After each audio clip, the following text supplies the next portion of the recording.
ನಮ್ಮ hero sir ಒಳ್ಳೆ ಅದ್ಭುತವಾದಂಥ ನಟನೆ. ಲಕ್ಷ್ಮೀಪತಿ ಬಾಲಾಜಿ ಅವರು ಇವ್ರನ್ನ ಪರಿಚಯ ಮಾಡ್ಕೊಟ್ಟಿದ್ದು ಶ್ರೀಧರ್ ಅನ್ನೋರು, ನಮ್ಮ ಅಣ್ಣ. ಅವ್ರ ಕಡೆಯಿಂದ ನಾನು ಈ ಸಿನಿಮಾಗೆ ಬಂದ್ಮೇಲೆ ನಮ್ಮ ರವಿಶಂಕರ್ ನಾಗ್ ಸರ್ಗೆ ಈ ಹುಡುಗ ಇದ್ದಾನೆ ನೋಡಿ, ಯೂತ್ ರಂಗ ಮಾಮೂಲಿ ಥಿಯೇಟರ್ ಆರ್ಟಿಸ್ಟ್ ಅಂತ ಹೇಳಿದಾಗ ರವಿಶಂಕರ್ ನಾಗ್ ನನ್ನ ನೋಡಿ ಈ ಕ್ಯಾರೆಕ್ಟರ್ಗೆ ಈ ಸಿನಿಮಾದಲ್ಲಿ ಅವಕಾಶ ಮಾಡಿಕೊಟ್ಟಂತವ್ರು ನಮ್ಮ ಲಕ್ಷ್ಮೀಪತಿ ಬಾಲಾಜಿ ಅಣ್ಣ. ತುಂಬಾ ಖುಷಿ, ಹೊಸಬ್ರಿಗೆ ಹೆಚ್ಚು ಆದ್ಯತೆನ ಕೊಡ್ತಾ ಇದ್ದಾರೆ, ಅದರಿಂದ ತುಂಬಾ ಖುಷಿ ಆಗುತ್ತೆ. ಡಾಕ್ಟರ್ ಥ್ರಿಲ್ಲರ್ ಮಂಜು ಸರ್ ಅವರೇ ಆ ಚಿತ್ರದಲ್ಲಿ IPS ನಾಯಕರು. ಮತ್ತು ಆ ಚಿತ್ರದಲ್ಲಿ ಅವ್ರದ್ದೇ ಆದ ಒಂದು ಪಾತ್ರಗಳಲ್ಲಿ ಅವರು ಬರ್ತಾರೆ.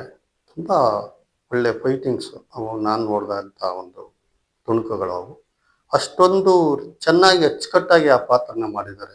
ಎಲ್ಲ ಪಾತ್ರಧಾರಿಗಳು ಅದ್ಭುತವಾಗಿ ನಟನೆ ಮಾಡಿದ್ದಾರೆ. ಜೈನ ಒಂದು ರೋಲ್ನ ಇದರಲ್ಲಿ ನಾನು ಗುಡ್ಡಪ್ಪನ ರೋಲ್ ಮಾಡಿದ್ದೀನಿ.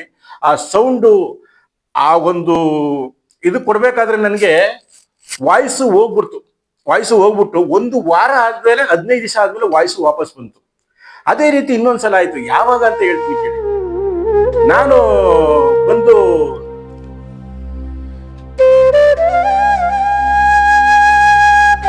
ಡಬ್ಬಿಂಗ್ಗೆ ಬಂದಿದ್ದೆ, ಆ ವಾಯ್ಸ್ ಕೊಡ್ತಾ ಇದ್ದೆ. ನನ್ನ ತಾಯಿಯವರು ಅವತ್ತೇ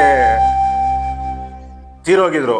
ಆದರೆ ಸಿನಿಮಾ, ಫಸ್ಟ್ ಸಿನಿಮಾ, ಆ ಸಿನಿಮಾಗೋಸ್ಕರ ನಾನು ನಿಜವಾಗ್ಲೂ ಆ ಡಬ್ಬಿಂಗ್ ಮುಗಿಸಿ ಬಂದೆ.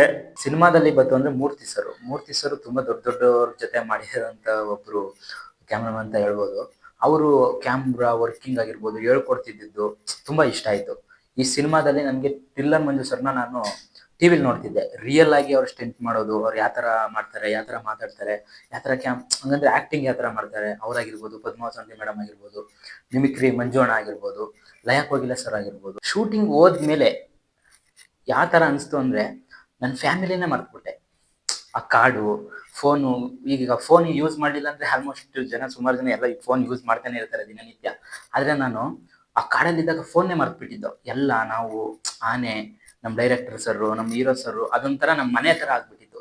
ಮಾವುತ ಸಿನಿಮಾ ನಾನು ಮುಗಿಸಿ ಮನೆಗೆ ಬಂದ್ಮೇಲೆ ತುಂಬಾ ಬೋರ್ ಆಗ್ಬಿಡ್ತು ನನಗೆ.